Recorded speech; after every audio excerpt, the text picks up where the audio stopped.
Salut tout le monde, donc cette semaine, vous l'avez compris, je ne vais pas vous parler de jeux vidéo, je vais vous parler de notre sujet que j'aime bien, c'est-à-dire les dessins animés. Donc on va faire un retour dans le passé à l'époque de l'âge d'or des dessins animés, c'est-à-dire fin 80, début 90. D'ailleurs, c'est probable qu'une partie d'entre vous, les plus jeunes en tout cas, ne connaissent pas les dessins animés dont je vais vous parler, donc ce sera aussi l'occasion pour vous de découvrir cette époque. C'est toujours les vacances. Il y avait deux choses qui ont fait notre jeunesse, c'est les jeux vidéo et les dessins animés. Et même si l'émission la plus connue de ma génération reste le Club Dorothée parce que c'était la plus médiatisée, il faut quand même rendre hommage à la 5 qui a emmené en France la majeure partie des mangas japonais que nous on a regardés.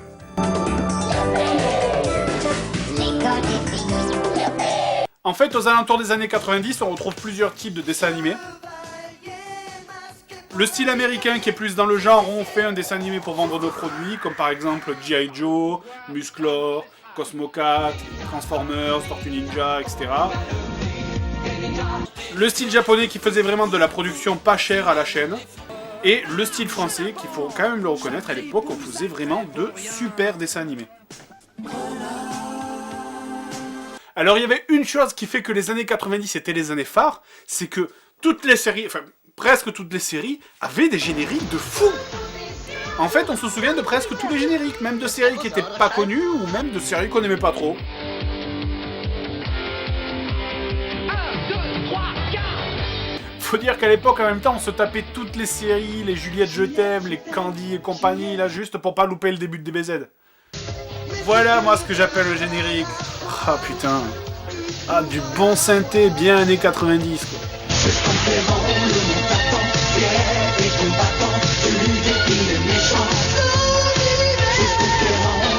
Et tous les styles avaient leur bon générique, hein. Sherlock Holmes par exemple, qui était absolument une chanson magnifique. Détective, oui c'est lui, Sherlock Holmes le voici.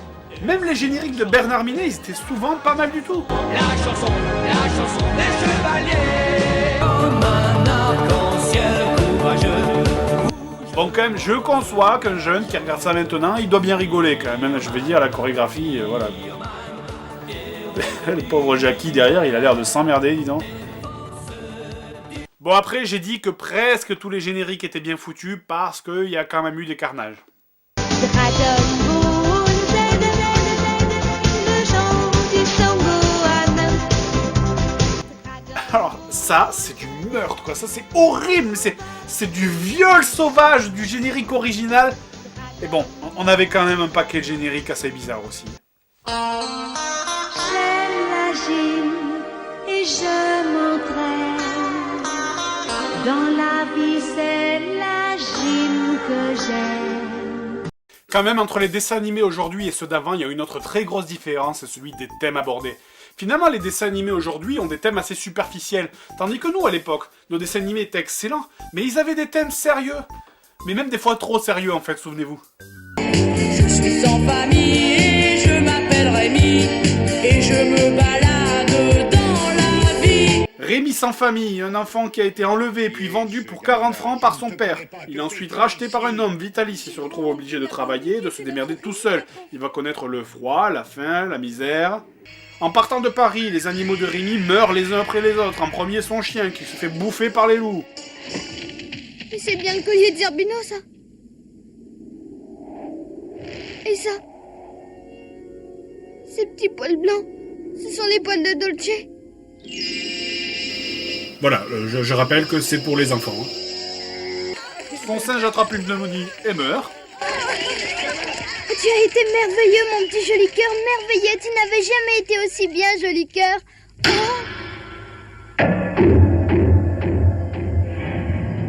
Tout comme le général de la pièce, Joli Cœur était mort d'épuisement.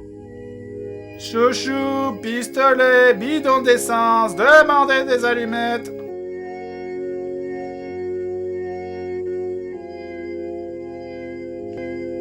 Ensuite, Vitalis, le seul ami de Rémi, meurt de froid dans la neige. Quelques instants après avoir rêvé de l'époque où il était chanteur d'opéra, Vitalis s'endort dans son dernier sommeil. Voilà. Qu'est-ce qu'on s'éclate? C'est la mort calme et paisible d'un homme remarquable dont le dernier geste généreux a été de sauver la vie de l'enfant qu'il est. Putain, mais on dirait que même la voix off, elle est au bord du suicide, quoi. Ce dessin animé, mais c'était vraiment le truc qui te plombait une bonne matinée. D'ailleurs, moi, cette série, je me souviens que je l'évitais. Je veux dire, ça me blasait tellement que quand je tombais dessus, je zappais sur une autre chaîne. Princesse Sarah, 8 ans, sa mère est morte, son père est ruiné et mort aussi, accessoirement. Et du coup, elle est traitée comme une esclave par la gérante de la pension où elle vit, Mademoiselle Mangin. D'ailleurs, en fait, cette femme, elle me rappelle ma prof de CP, tu vois, double raison de pas l'aimer.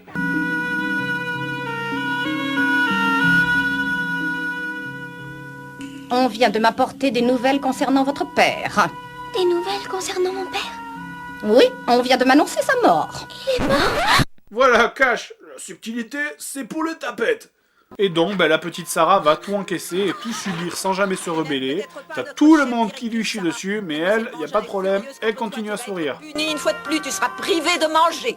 Vous savez très bien que mademoiselle la directrice ne supporte pas le gaspillage. Oui, Madame Marie. Enfin, mais rebelle-toi, Sarah, putain, mais sérieusement, mais est-ce que je suis le seul, quand j'étais petit, à avoir rêvé de rentrer dans la télé pour la secouer, cette fille? Sarah! Dis-moi un peu, Sarah, qu'est-ce que c'est que cette façon de nettoyer? Mon ardoise est toute pleine de craie. Clémentine, une enfant de 10 ans, handicapée moteur, paraplégique, clouée dans son lit par un accident d'avion provoqué par Matt Mott, un démon de flamme. Du coup, Clémentine s'échappe dans ses rêves, là où elle peut encore marcher. Cette série avait un côté assez malsain. Déjà, il y avait un mort par épisode, mais surtout, les morts ou les accidents n'étaient pas ellipsés, on te les montrait.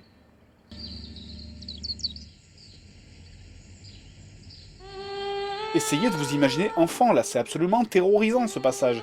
On sait pas si elle est morte, là, ou si elle est en train de mourir, si elle a l'agonie. Oh mon Dieu! Où suis-je? Au secours! Je tombe! Papa! Au secours! Papa! Je vais mourir! Mais non, tu vas... Écoutez ce que dit le méchant, des fois. Rejoindre dans mon ordre de feu, je te torturerai avec amour, et ça me donnera des idées. Enfin, mais c'est totalement sordide de dire des trucs comme ça, mais ça va pas. Elles vont très bien, mes jambes. Je ne les sens pas du tout. Je ne les sens plus. Papa, je ne peux plus bouger mes jambes. Je ne pourrai plus marcher. Ça va pas, mais c'est horrible. Mais franchement, mais au secours. Mais tu montres ça, mais à des gosses. Au fait, Clémentine, tu avais vraiment raison pour la course. On a gagné 288 km/h, nouveau record mondial, tu te rends compte? Ouais, je me rends compte, connard, je suis paralysé, quoi. Sérieux, je vois pas ce qui pourrait lui arriver de pire maintenant à cette gamine. Non, arrêtez. Attention, cet extrait a peut-être été sorti de son contexte. Je veux dire, si on se demande pourquoi la France est le premier pays à consommer des antidépresseurs, faut pas chercher plus loin. Des fois, en fait, même certains génériques étaient flippants. Je sais pas si vous vous rappelez du générique de Il était une fois l'homme, où à la fin, les derniers humains quittaient la Terre dans une fusée juste avant qu'elle explose. Moi, très sérieusement, moi, cette fin de générique me terrifiait. Et tant que je parle d'Il était une fois, je dois dire que cette série était d'ailleurs vraiment géniale. Surtout l'ultra célèbre Il était une fois la vie, hein, que je conseille vraiment à tous les gens qui connaissent pas.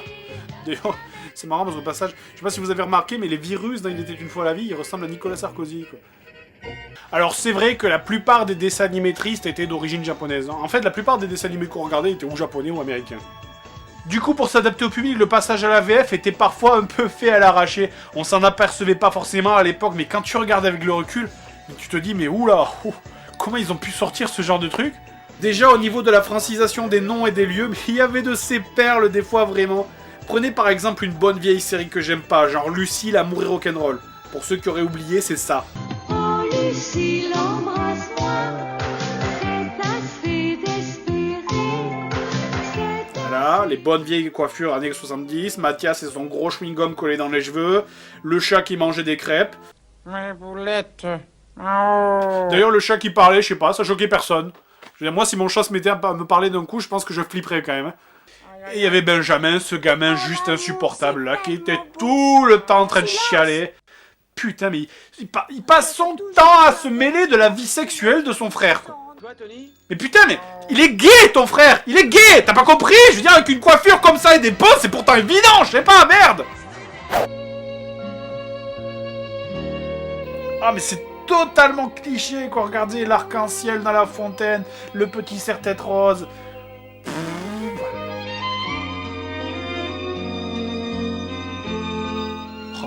pitié, mais au secours, mais abattez-les. Mais tu pleures? Elles sont belles, tes larmes. Ok, je déconne, ça y est pas, c'est moi qui l'ai rajouté. Cette série, non seulement les personnages étaient insupportables, mais en plus, pour la version française, tout se passe à Paris. Nous sommes heureux d'être à Bercy avec vous. Les mecs, ils font des concerts à Bercy, ils prennent le TGV, ils passent par Nice, etc. Alors qu'en réalité, évidemment, tout se passe au Japon. D'ailleurs, ils ont bien été emmerdés quand, au dernier épisode, la mère de Benjamin revient vraiment de Paris dans la version originale. Et là, hop, les mecs de la version française, ils ont retourné leur veste, et hop, d'un coup, tout se passe au Japon. C'est genre, allez, on n'a rien vu, c'est la fête. Oui, je regrette de vous avoir menti jusqu'à maintenant. Hein? Une autre série que j'adore et bien plus connue, hein, qui a eu des doublages bizarres, c'est Nicky Larson. Je vous avais parlé rapidement de Ken le Survivant dans mon test sur Last Battle. Là, c'est un peu la même chose. Les doubleurs des méchants devaient s'éclater à leur travail parce que franchement, même les scènes qui sont sérieuses en VO, elles ont pris un air complètement délirant en français. Tu as osé t'attaquer à Robert, Roger, Raoul et André. Eh bien, je vais les venger. Je veux dire, prenez cette scène par exemple en VO. Très sérieuse, grosse révélation. 父親の本当の仇がわしだとも知らずにな。どうだったね。自分のパートナーだった男の娘に親の仇として命を狙われる気分は、これこそ復讐の極致だと思わないかね。Et ben voilà la même en VF. Elle ne savait pas que c'était moi qui avais fait assassiner son papa. Oh. Dis-moi un peu, quel effet ça fait d'être recherché par la fille de son ancien équipier Mamut? Explique-moi ça, elle veut venger son père. J'espère que tu apprécieras cet effort d'imagination de ma part. Il en perd sa bouboute, Mamut. C'est pas la même chose, hein. Les méchants, surtout d'une manière générale, en fait, étaient totalement stupides en français. Adieu, mon petit Momo. Je l'ai fait exprès de dire que j'étais mort. Lâche-moi, lâche-moi. En gros, les doubleurs adoucissaient volontairement le manga pour en faire un dessin animé pour enfants. Par exemple, les Love Hotels sont remplacés par des restaurants végétariens, les balles sont remplacés par des boulettes. Enfin bref, la série est devenue culte en partie grâce à ça. Bon, après, on aime ou on n'aime pas, chacun est juge. Hein. Ah, quand tu dis, beau fille. Par contre, sur les versions françaises, il y a un truc que je pardonne pas, c'est Dragon Ball Z et les traductions des attaques. Il n'y a pas de mots pour décrire ce scandale. Donc en français, il n'y a pas de... À la place, on a... Rayon magique. Donc en français, nous on n'a pas de... Final Flash. À la place, nous on a... Attention.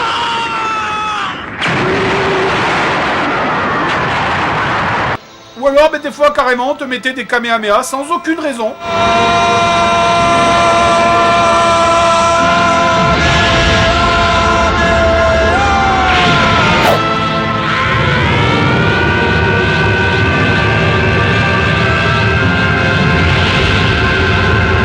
Même les chevaliers du Zodiaque, ils avaient leur même merde. Oui, ensuite, plus rien, il m'a envoyé une décharge électronique.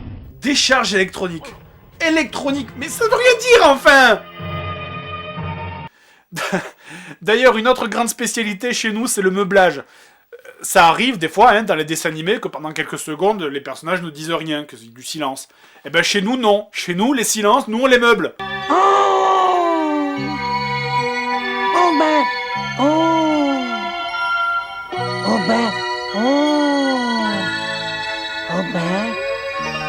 oh ben, alors,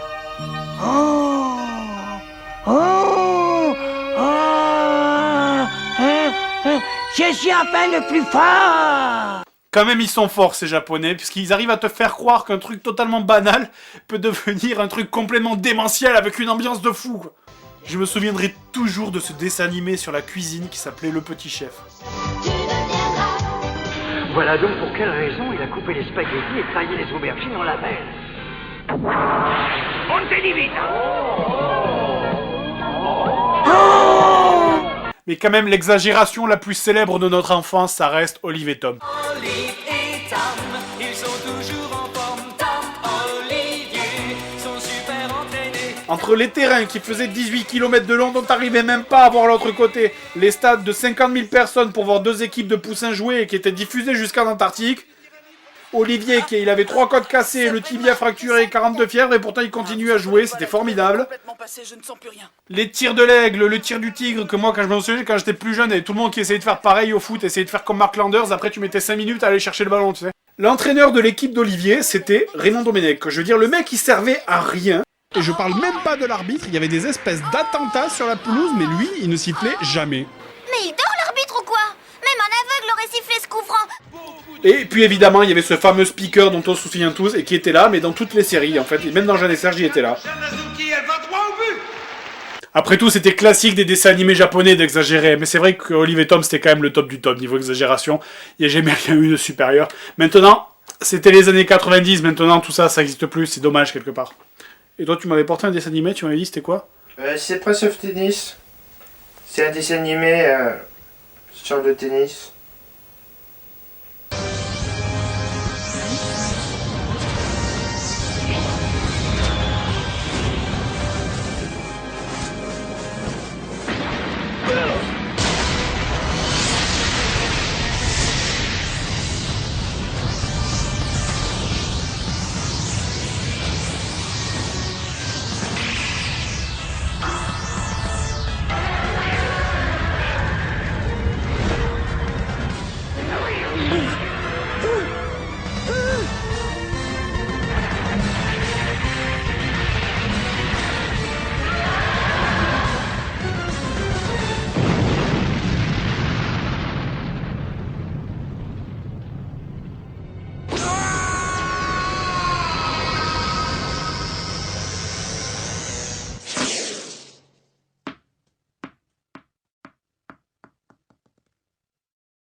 Il y a Bach Toccata en fugue en B mineur. Merci Wikipédia. Je te le fais pas dire.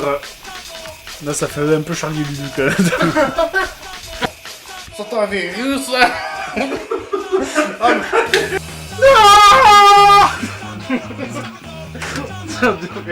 Mauvais film de série. Oh my god. Que c'est transmis pour un sonore. Allez donc au début du jeu, vous cheveux.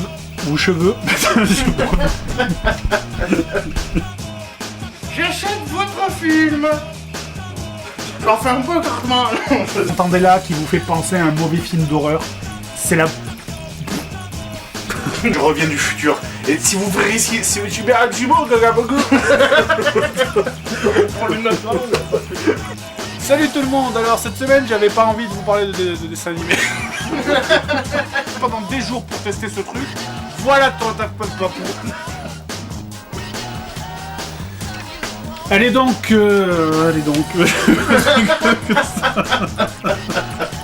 5 minutes en train de dire pour 2 mots. Allez donc. Pas de problème. Mais ils étaient aussi super sérieux.